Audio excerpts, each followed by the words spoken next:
PM Modi ji एक नई scheme लाए हैं डीमोनेटाइजेशन की अचानक से, जिसमें कि अब 500 और 1000 के नोट अब इलीगल हो जाएंगे। वो कहते हैं कि इससे करप्शन कम होगा, इससे ब्लैक मनी वापस आएगा और इससे जो नकली नोट बन रहे हैं पाकिस्तान से आ रहे हैं वो भी बंद हो जाएंगे।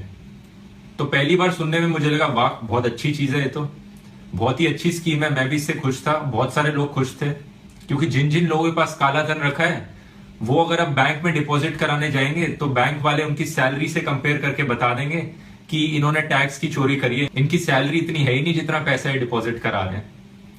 लेकिन इस बात पे ऑपोजिशन पार्टीज ने यह सवाल उठाया कि ज्यादातर पैसा तो अपना स्विस बैंक में रखा है, या फिर लोगों ने इसको गोल्ड में बना लिया, किसी और एसेट में बना लिया है। अब ये बात भी सही है, इससे पीएम मोदी खुद एग्री करते हैं। उन्होंने ट्वीट करके बोला था कि ज्यादातर पैसा तो स्विस बैंक में ही रखा है। इसके बावजूद भी मुझे लगा कि कहीं ना कहीं कुछ ब्लैक मनी तो वापस आएगा, चाहे वो 1-2% ही क्यों ना हो। लेकिन अब 3-4 दिन बाद जैसे जैसे स्कीम के बारे में और पता चलता है, वैसे वैसे और ये ज्यादा लग रहा है कि ये पूरी स्कीम सिर्फ एक चुनावी जुमला थी, इसकी इफेक्टिविटी बहुत ही कम है। ऐसा इसलिए क्योंकि इस पूरे जश्न के पीछे सरकार ने छुप छुप के कुछ ऐसे डिसीजंस लिए हैं कि जिससे ये जितने भी करप्ट लोग हैं उनमें से आधे ज्यादा इस स्कीम से बच जाएंगे। पहला डिसीजन ये है कि इन्होंने एक अमेंडमेंट किया है एंटी करप्शन एक्ट में।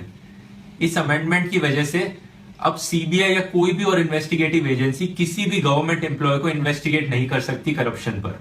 यानी सेंट्रल गवर्नमेंट में काम करने वाला कोई भी एम्प्लॉय, एक पियोन से लेके एक सेक्रेटरी तक, किसी को भी कोई भी इन्वेस्टिगेटिव एजेंसी इन्वेस्टिगेट नहीं कर सकती विदाउट परमिशन फ्रॉम अथॉरिटी, और ये अथॉरिटी गवर्नमेंट खुद ही है।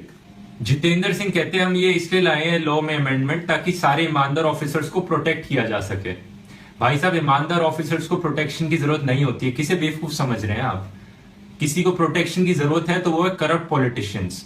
और अब आपके इस अमेंडमेंट की वजह से सारे करप्ट पॉलिटिशियंस सेंट्रल गवर्नमेंट में काम करने वाले इस डीमोनेटाइजेशन की स्कीम से सेफ है।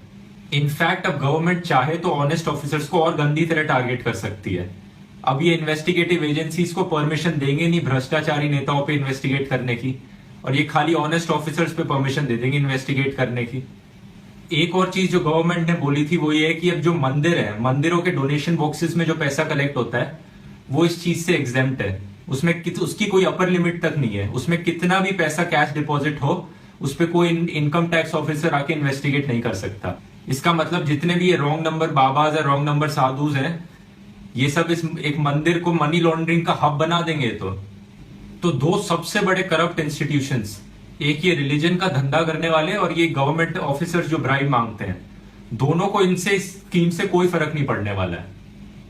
तीसरी चीज जो उठी थी वो थी कि बीजेपी के कुछ लोगों को इस स्कीम के बारे में पहले से ही जानकारी मिल गई थी और उन्होंने अपने पैसे को पहले ही ठिकाने लगा लिया।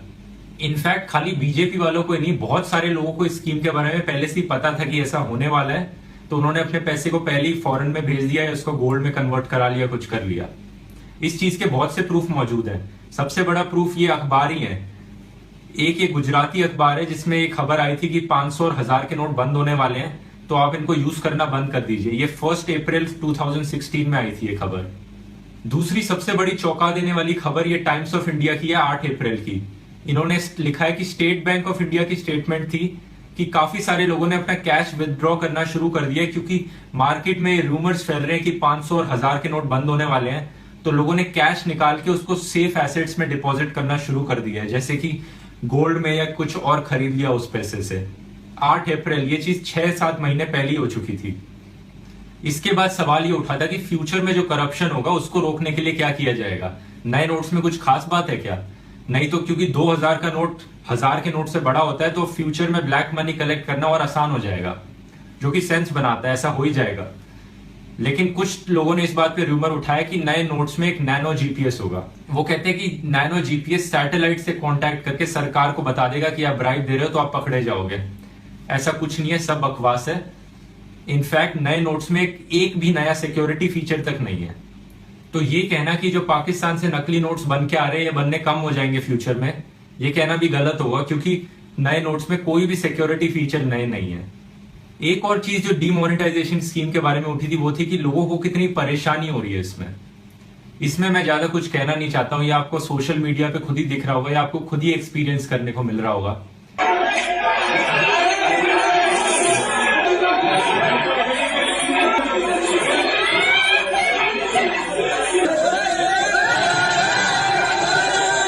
लेकिन जो बाकी सारे रीजंस मैंने बताए, उन रीजंस को देखते हुए इस पूरी डीमोनेटाइजेशन स्कीम के बारे में यह कहा जा सकता है कि एक कदम आगे की ओर देखा लेकिन 4 कदम पीछे चले।